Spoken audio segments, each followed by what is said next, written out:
It's absolutely no secret that here at Coffee Breaks with Steve, we love the arts and we love to talk to people who are involved in the arts, performing arts particularly. And today we have the great privilege of a conversation with someone who is intimately involved with both stage and movie production.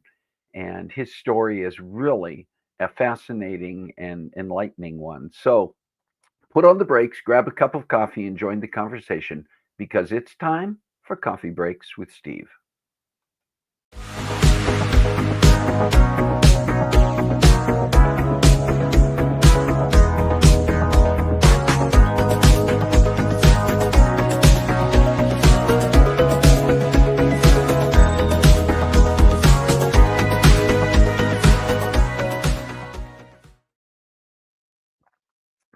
Well, welcome to Coffee Breaks with Steve.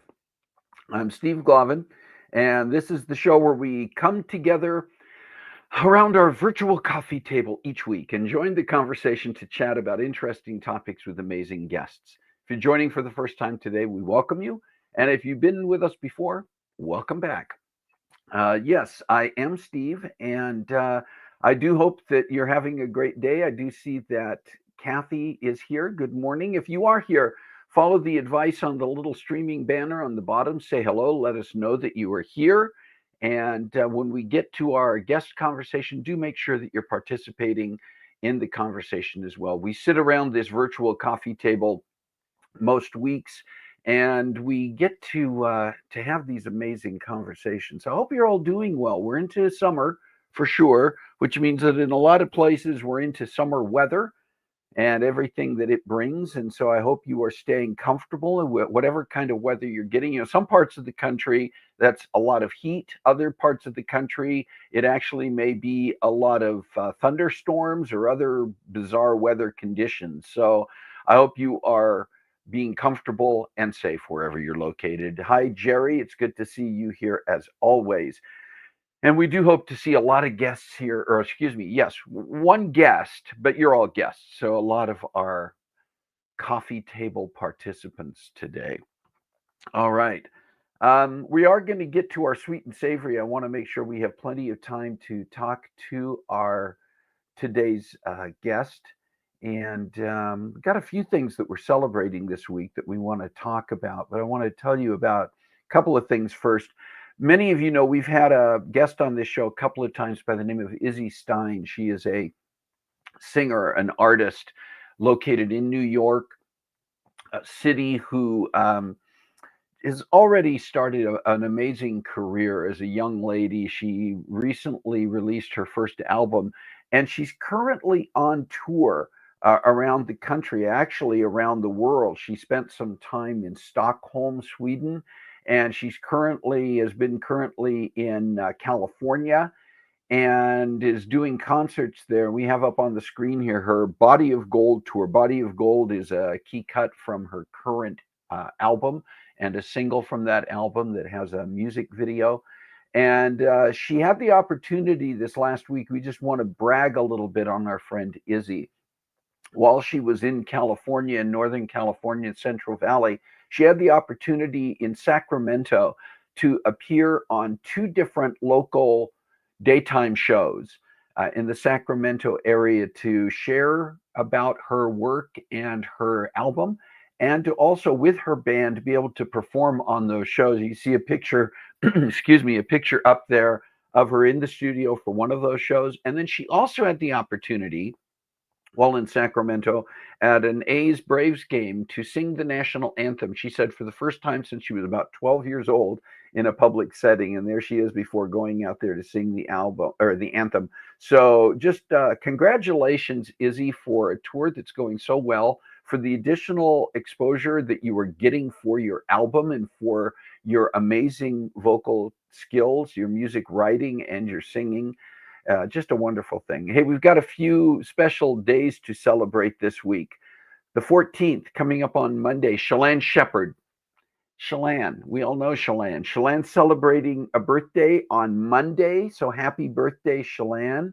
And then also this next week, Jason Wheelock is celebrating his birthday on the 16th. this week. So we've got family birthdays coming up this week. By the way, don't you love that shirt that Jason's wearing in this picture? It says so much in so many ways.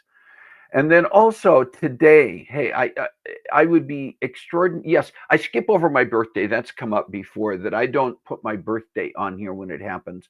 But this is something that has to be celebrated here.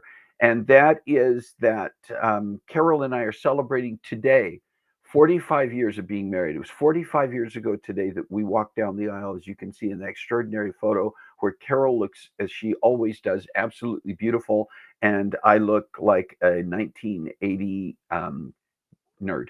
But it was a beautiful day. You can tell by the smiles on both of our faces, and it's still beautiful.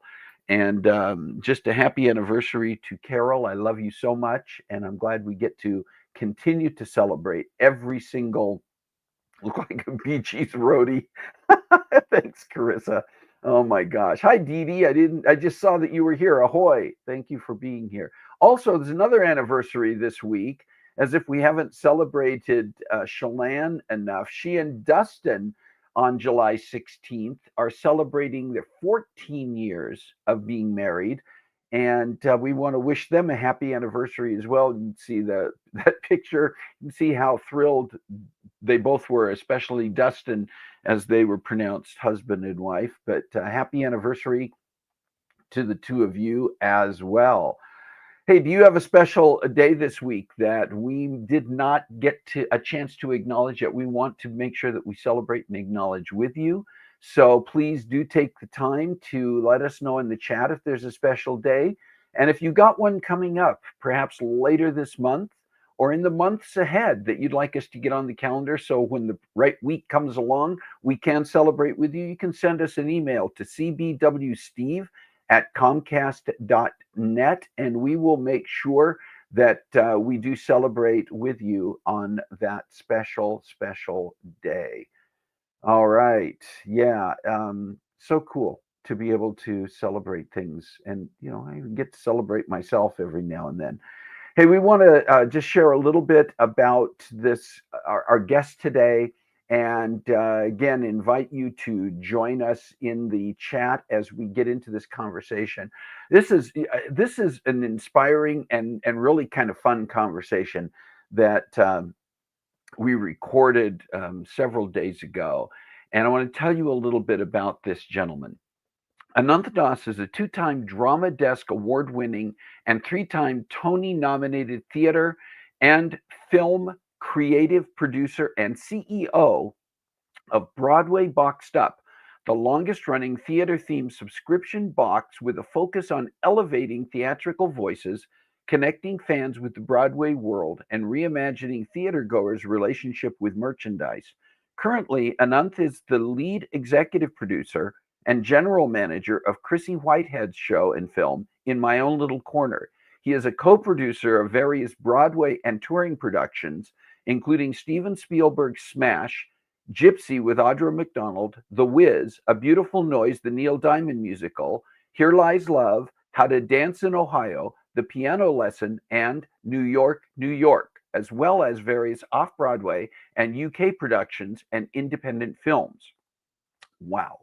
With a background in both financial valuation and the arts, Anant is passionate about the intersection of theater, tech, and finance, as well as energized to increase access to both theatrical opportunities and theater education. Yeah, you are going to enjoy this conversation. So here is my conversation with Anant Das. Anant, welcome to Coffee Breaks with Steve. It's good to have you here. Thank you so much for having me. I'm so excited. Well, you have an interesting background. For me, it's a very diverse background. It's one that has unique characteristics. And I know that one of your key passions is in the performing arts. And I'm just wondering about your own background, either in your upbringing or just later on. What was it that got you interested in the arts in the first place? That's a great question. And I feel like I have maybe an atypical path to a career in the arts and to pursuing the arts. And I'm sure everyone says that, but I don't consider myself a theater kid by any means. I I grew up loving Bollywood movies, and most great Bollywood movies, especially in the 90s and 80s and 2000s, were movie musicals. So I think that inherently was something I loved. And I was one of those kids growing up that whatever I was exposed to was what I wanted to be. You know, if you ask me in kindergarten, I wanted to be a kindergarten teacher because that's the only job I was exposed to. If I went to the aquarium, I wanted to be a marine biologist. And so naturally I watched a lot of TV, a lot of film. And so for a portion of my childhood, I was like, yeah, being an actor would be so cool because that's the only job I really saw, being an actor. And that kind of slowly evolved through. I did a little bit of theater in middle school, but I was really in love with performing through singing. I love music. I played upright bass. I was in percussion. I was in choir. I joined an a cappella show choir in high school. Very much influenced, I think, by the rise of, the films Pitch Perfect and Glee and all these movie musical and TV musical type films and TV shows. And so that was a huge influence on me. And I think that was very theater adjacent, but not necessarily directly in theater. But, we sang a lot of theatrical songs. And I never really had a background, though, in theater. I'd say Smash, the TV show in 2012, I joke, was my theater education. That's the first time I saw a producer, the first time I saw what a director does, the first time I learned who Bernadette Peters was or who Liza Minnelli was, just because coming from an immigrant family, we were only talking about the mega stars like Michael Jackson or the really big Hollywood actors. Broadway or New York American theater wasn't something that was as pervasive internationally as it maybe is even today, given social media and everything. And so I knew I was always interested in the arts, and I loved it, and I loved that world. But I didn't really know what I wanted to do with it or what I even could do with it. I always just told myself I would love to explore the business side of entertainment. And I just kept saying that out loud for years. And, people would respond to that in different ways. They'd say, oh, be a stage manager. Oh, be a company manager. Oh, you might want to be a general manager of a Broadway show, or do this or do that. And none of those things really sounded perfectly like what I wanted to do. And so in college, I actually studied finance and computer science, very not entertainment, but I still always had this love for entertainment. And it was through there I kind of realized every Broadway show, every film's a startup company. Mm-hmm. And they all have their CEOs who are a producer of some sort, and they have consultants, and they have accountants, and they have marketers, and they have all these different functions that every company has. And the minute I put it in that framework, entertainment just clicked for me. Yeah. And I was like, oh, okay, I get this now. This is a business. This is how it could work. And I'd always been interested in theater. We call it commercial theater, or the business side of theater. Primarily because, nonprofit theater does so much great work. It's important for development, but I always said commercial theater, also known as Broadway, was exciting to me because I thought that's where I could make the most change. And I think for me, art is about influencing people. It's about precipitating positive change. It's so much of our culture is because of cinema and theater over the past 100 years. And so much of what we consider American today, you can find its roots in Broadway. I always joke, pop music, popular music in 50s, 60s, 70s, a lot of that was Broadway music. That's what was really popular at that time. And so, I knew I wanted to be part of that world and help influence change. And I kind of found a pathway through producing and through that business side of theater to get involved. So let's talk about that a little bit more. I think, you're talking about the business side, and now you are involved in doing that kind of support for theater. Talk a little bit about what the role of a producer really is when you talk about live theater production in one form or another. That's such a good question, because the word producer means so many things and nothing at the same time. And I think everyone always asks, what does a producer do? And it's even more frustrating because a producer in TV versus film versus theater, the same words can mean different things in different contexts. So in theater, at a very base level, a producer is two things. If you think of every Broadway show or every theatrical production, it's a startup company. Your producer is the CEO, and they're also the connector. So they're the ones in Broadway, specifically your lead producer, the CEO, hiring making casting decisions, have a final say on marketing, have a final say on everything. They're the one, if you're to say who's cutting my checks, you'd say that lead producer is the one cutting my check. Though there are several other producers on a Broadway show, you'll hear the term co-producer, which is what I've done several times. And as a co-producer, I am signing up to be responsible for a certain amount of capital to put up the show. So the average Broadway musical nowadays ranges, it can be anything, but we're looking at $15 million to $25 million to put up before we even get to weekly salaries. And so that's just for developmental costs, rehearsal, set, to pay for any royalties or actually pay for any IP that you might need to create the show if it's based off a movie or a novel or things like that. And so that lead producer is probably not going to raise that amount of money themselves more often than not. So they'll find people like me as a co-producer to go and either invest my own money and or find others to invest money. And what's really great, every CEO runs their company differently. Every lead producer runs their show differently. So depending on the show, I can be very involved as a co-producer in strategy discussions, marketing discussions, and really help out there.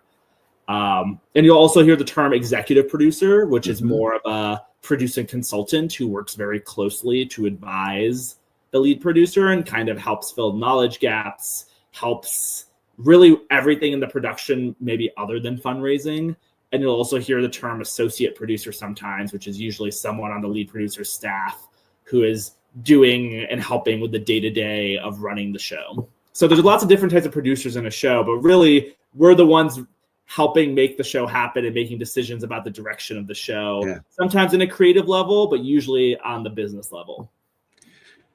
So there was a point at which you went from this idea of understanding that there was a business opportunity, there was a business aspect to this, to actually beginning to do that. And I mean, people would go, that's great, but there actually has to be sort of a starting line, a point at which you went, okay, I want to start producing, and now I have to get involved in the first production. How did you actually become a producer at the outset? Yes. And so about 5 years ago, I started a merchandise subscription box company called Broadway Boxed Up, where we design merchandise around Broadway shows or work with different shows and source merch from them and ship it out in a monthly subscription box all over the world. And that, during COVID, starting in October 2020, allowed myself to have a reason to contact people in the industry. I wasn't just some random person messaging them or emailing them. I had at least some sort of business behind me, some sort of business reason to reach out to folks. And especially in fall of 2020 or spring of 2021, there really wasn't anything going on in the entertainment world in terms of people working. A lot of people were free.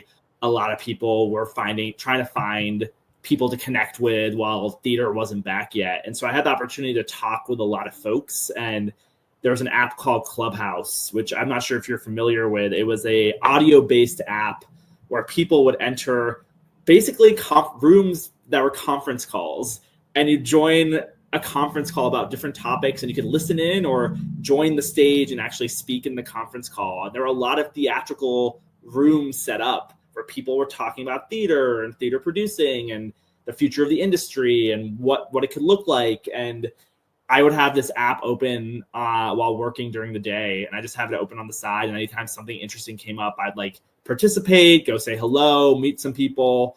And it was there I met some producers who I just kept saying, I'm interested in the business side of theater. What does that mean? And I had the opportunity to invest in my first off-Broadway play. And that was Fairy Cakes off-Broadway, one of the first plays to come back after the shutdown of theater.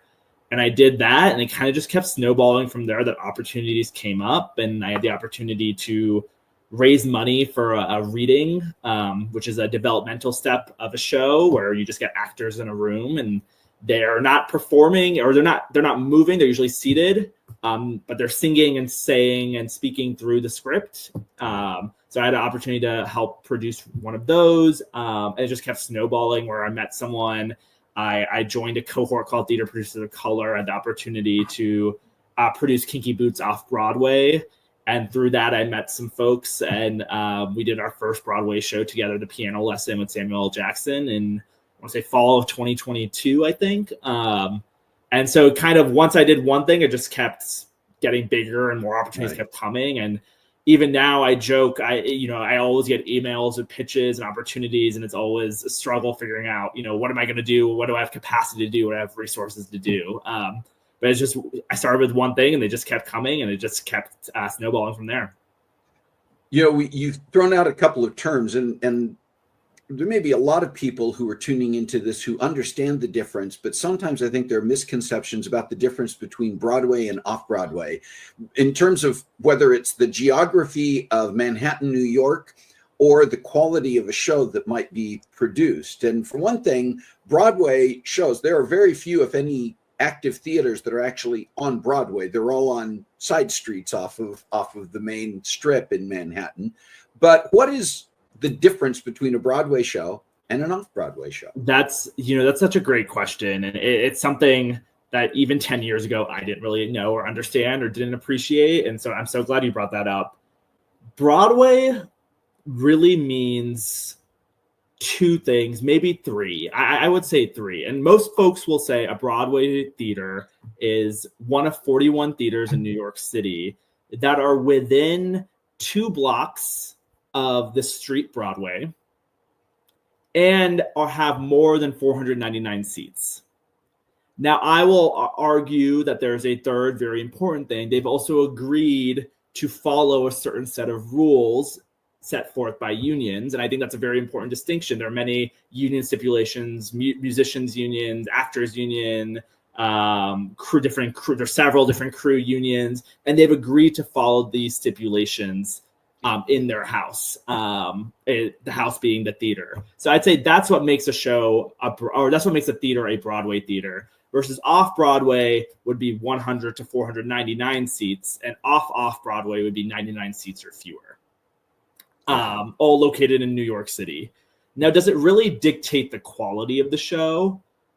I would say yes and no. Yes, in that usually there are lots of resources going into it, and they're spending a lot of money. And theater owners, they're only, there are 41 Broadway theaters. I think 5 or 6 of them are nonprofit, so there are fewer theaters than that are available for commercial shows. Then of those, there are like 5 to 10 shows. Hamilton's not going anywhere, Wicked's not going anywhere. So there's only somewhere between 20 to 30 Broadway theaters actually potentially available. And there are only 3 theater owners, or 4 really, that own all of those theaters. Mm-hmm. And so, they have a lot of people knocking on their doors, saying, I want to bring my show to Broadway. And so they're picky to some degree. They want a variety of shows, but they want good shows in their theaters because that's how they make rent. A long-running show is obviously beneficial for everyone. And so typically the quality is high, but I don't think that's to say a show that's not on Broadway, so that's not in New York City, is going to have low quality. And I think that was one misconception I had. I didn't understand these touring productions that come to, I grew up near DC, that come to DC, right, the National Theater, the Kennedy Center.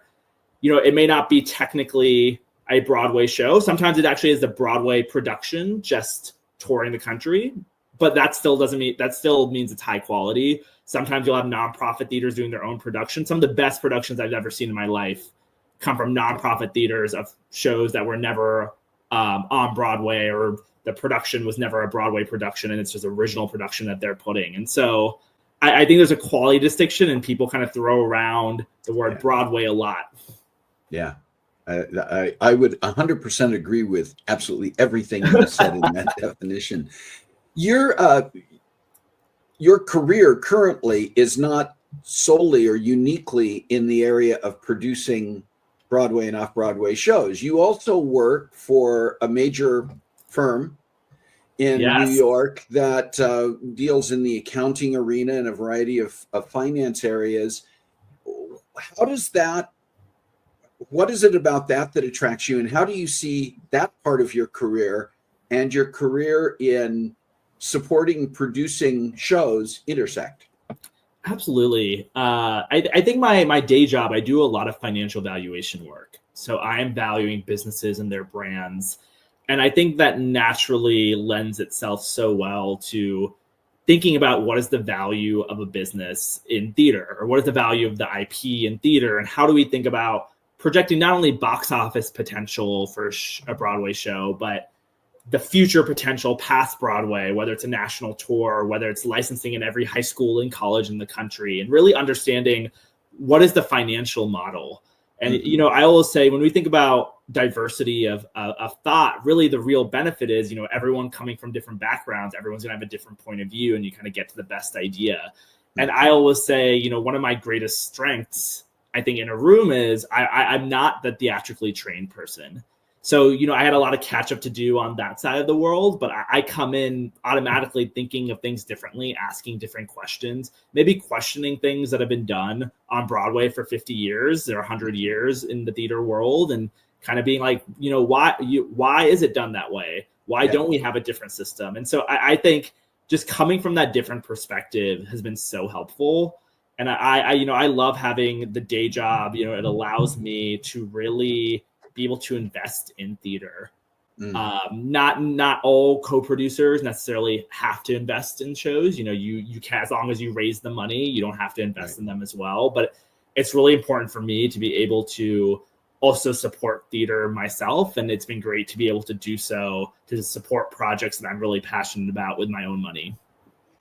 So speaking of projects that you're passionate about, the place where you and I first got connected is a mutual friend and someone that we also kind of think of, I think, as a mutual colleague, and that's Chrissy Whitehead. Yes. And among the projects that you've taken on, Chrissy has been on this show. We've talked about her project that she started several years ago about her own life story, her In My Own Little Corner, and her one-woman show. And you have been instrumental in being a producer for that show and for supporting Chrissy through this path. And I'm just wondering how that connection took place and why you felt that was important.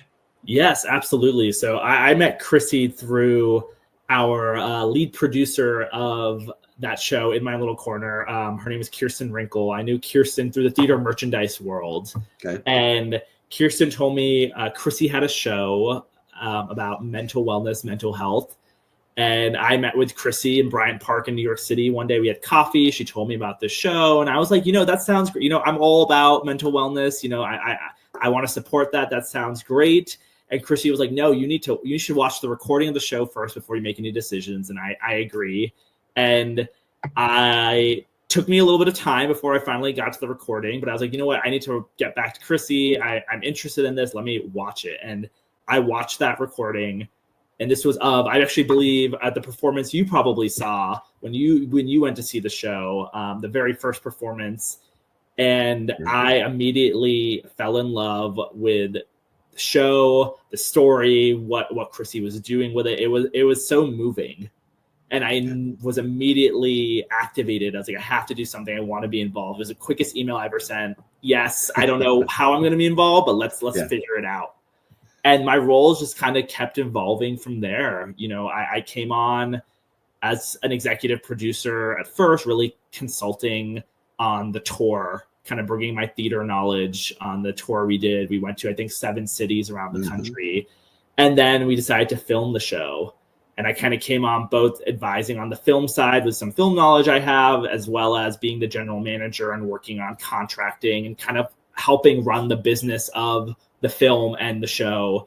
And now we're moving forward. We're going to be going down the film festival circuit, you know, just figuring out, you know, our mission is get this film and this show out to as many people as possible. And so we're really exploring ways to do that, which is really exciting.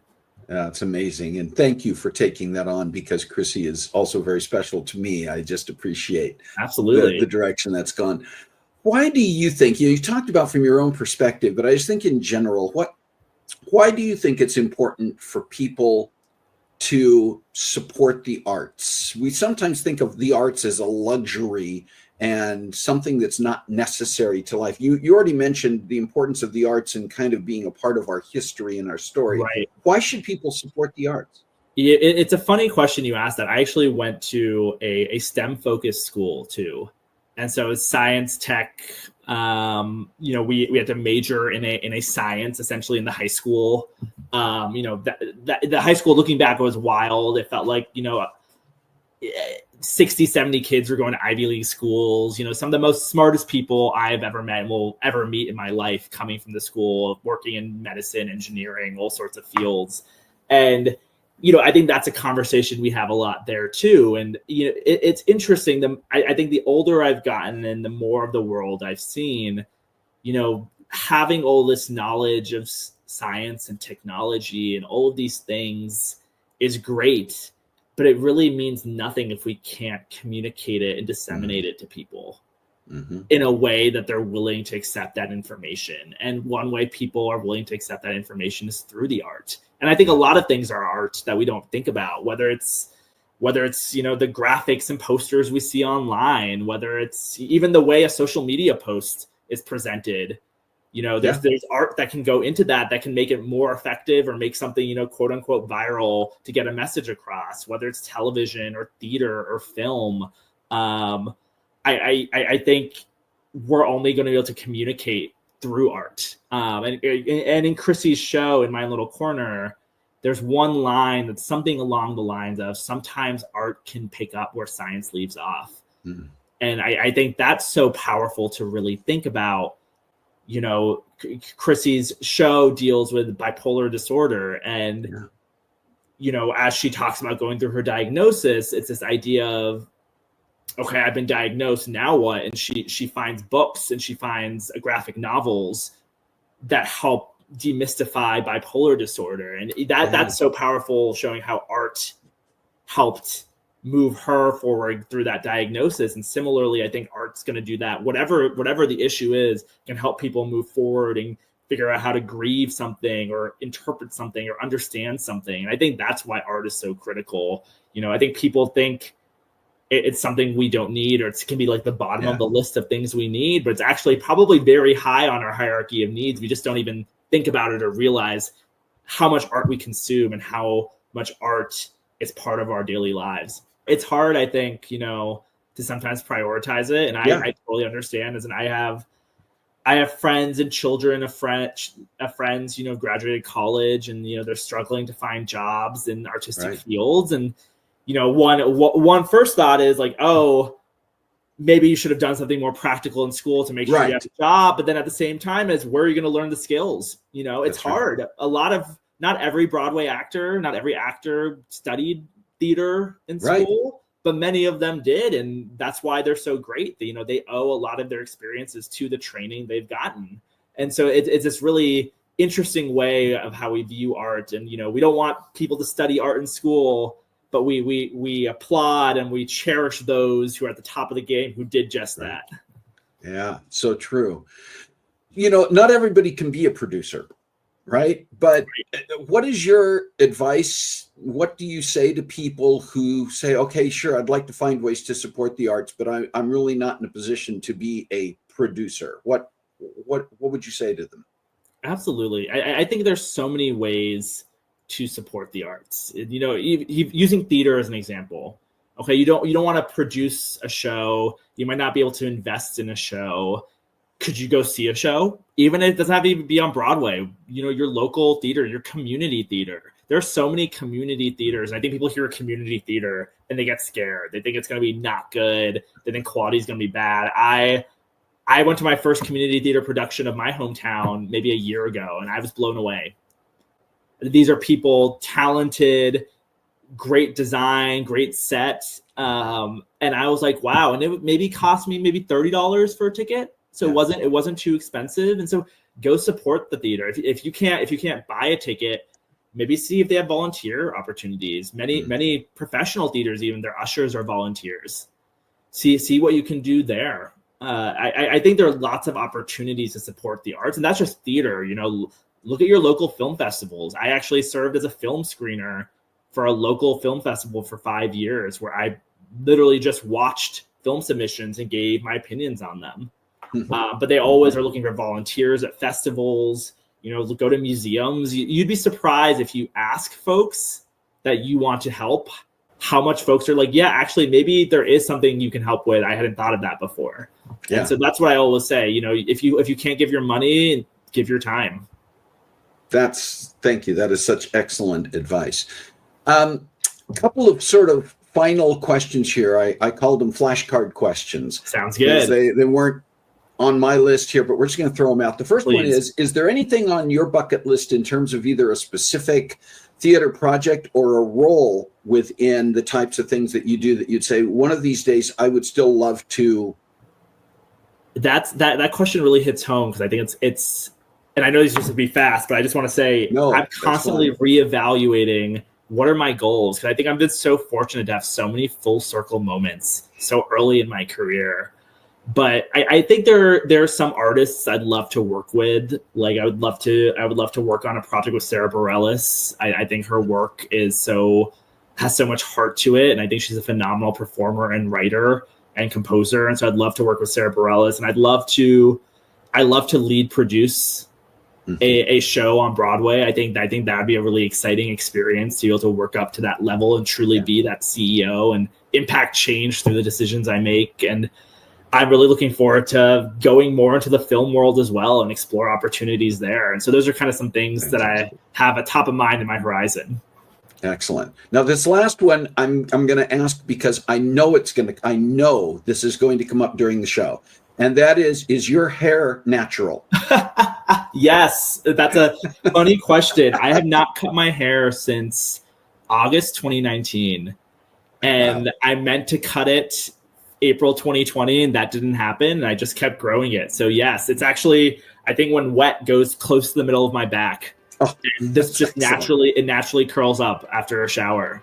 No matter what I do, it'll always end up like this. There are going to be some people watching this who are very jealous, but well, anyway, thank you so much, Anant, for taking the time to join us on Coffee Breaks with Steve. Thank you for sharing so much of your story, encouraging, inspiring, and motivating elements. And just really thank you as well for what you do to support the arts and what you're continuing to do to find new and exciting ways to bring the arts to so many people.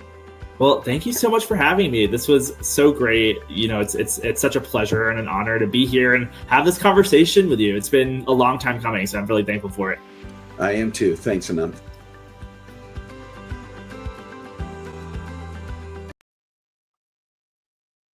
All right.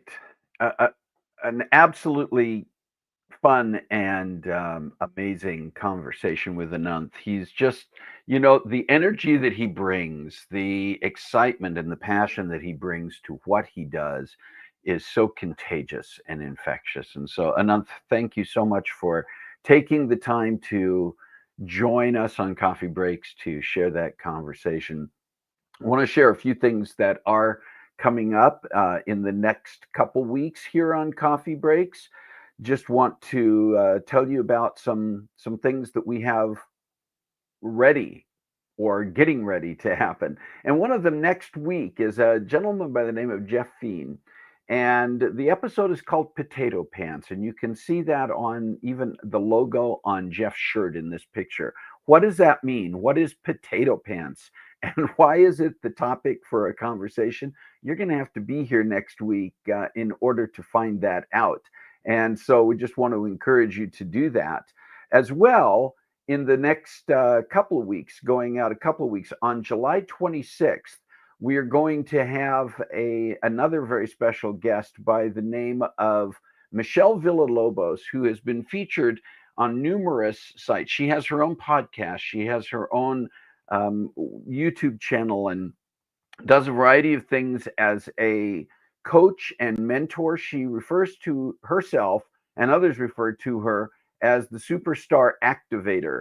And there are reasons for that, but she's been featured on NBC, on CNN, on NPR. She's been featured in Forbes Woman, in Fortune magazine, and a variety of other places. And she's taking the time to join us to talk about what she does and how people can be activated to be the very best versions of themselves. And so I want to encourage you to tune in the next couple of weeks for those guests.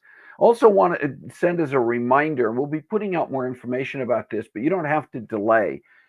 We want to do an episode coming up in the next weeks at some point talking about book clubs and participating in book clubs and why people get involved in those and what they find to be interesting and exciting and just enlightening about that by getting into different books that they might not choose themselves, and how being involved in a book club and discussing the books that you're reading can be a way of encouraging more involvement with reading itself. We know that that in some areas is becoming even a lost thing. A lot of younger generation people aren't even picking up a book anymore. So we want to talk about that. If you are involved in or have been involved in the recent past in a book club, and you can speak about why you've gotten involved and what you find to be interesting about it, and maybe even some of the things that you that challenge you about being involved in a book club. We'd love to see if you would like to be involved in being a guest as part of a panel to discuss that sometime in the coming weeks. So if you would like to learn more, if you're interested at all and that's something that applies to you and appeals to you, you can email us at cbwsteve@comcast.net with your name, email address, phone number, and in the subject line, just put book club. And we'll know that that's something you're interested in. And we'll get back to you and share a little bit about what we're looking to do and find out if that's something that's going to work for you. But we would love to have some people involved in that, maybe 3 or 4 people who can be on that panel and talk about book clubs. So reach out if that's something that that is you. All right. Listen, we love to get insights. We love to get input from you. You're sitting around this virtual coffee table with us. You have ideas. You watch some of the episodes and go, oh, I like that one. I'd like to see more like that. Or maybe you know somebody, or you're just brainstorming and thinking of a topic that you would like to see us have as part of the conversation here on Coffee Breaks with Steve. Well, would you let us know about that? You can email, same email address. We have this email address that we use for so many things. And I'd love to hear from you. Even love to hear your comments about the shows that you've seen. You put them in the chat, but some people watch later on and they may or may not engage in the chat. But you can send us your feedback, and as well as any thoughts that you have about future topics or guests, or even if you want to introduce us to a guest. And you can do that once again by sending your ideas and even your names of people that you'd love to see as a guest to that same email address, cbwsteve@comcast.net. And we would be more than happy to follow up and have that conversation as well. By the way, did you know that we have a YouTube channel? First, before we get to the YouTube channel, let me mention this, because this is important as well. When you think about where we're going and what we've done, 6+ years that we've been on, 6 and some months now that we've been on the air. We're in our 7th season of doing Coffee Breaks with Steve. 279 episodes have aired. 147 of those episodes have been with guests on the show, and 98 individual people. We're getting close to 100 people who have joined us one or more times as a guest on Coffee Breaks with Steve, which I think is absolutely extraordinary. It is both exciting and humbling to me that people continue to join us on the show. And I would also just like to remind you that we do have a YouTube channel for Coffee Breaks with Steve, and it's something that that we think can reach even more people. We love the fact that we've got this intimate group that join live in the conversation, but there are a lot of people out there who either aren't on Facebook, or they may not come and join us on Facebook Live, but they can find these individual episodes on YouTube. Imagine how many people would love to be part of the conversation with Anant and may come in later on and find it. And so on the YouTube channel, if you're not already a subscriber, would you subscribe to our YouTube channel, like the videos? And if you are already a subscriber, would you be willing to share our YouTube channel with other people in your family, your group of friends, your colleagues? There's a lot out here that appeals to a lot of different groups, and people may not watch every single video. Not every single topic or guest may appeal to every single person, but we know that there's stuff out here that people would love to learn more about. It's not about me. I'm just a facilitator, but it's about these amazing topics and these amazing guests. So we just invite and encourage you to subscribe, to like, and to share our YouTube channel with other people, because that's another way for us to get what we're doing out there and let more people know about it and share these amazing conversations. You know, the fact that people like Anant Das will come on the show and be willing to share their story, that people like some of the guests we've had in the past and the guests that we've got coming up, and in fact all of the guests we've had in the past and those coming up in the future, it's just such a wonderful thing, and there's so much interesting out there. So yes, we do encourage you to share that. Yes, potato pants. Kathy says, I'm intrigued. It is intriguing. It's going to be an interesting conversation. You do want to learn more about that. Listen, it is time for us to go. I want to thank you for being here today. Thank you for being part of the conversation. One more shout out again to Anant Das, and thank you, Anant, for taking the time to share your story. And as we now get ready to go, I do want to wish a happy anniversary to my lovely, lovely bride, Carol. I love you so much. So glad that we are celebrating 45 years together. I'm looking forward to the next 45. Take that however you want. You know, I think I'm still young at heart. I think we both are. But listen, so many different ways that we can touch lives, that we can be a factor for people. You look at people like Anant and what he has done to affect the arts with such a wonderful investment. But we all have things that we're passionate about. We all have people who are around us someplace who we can reach out to.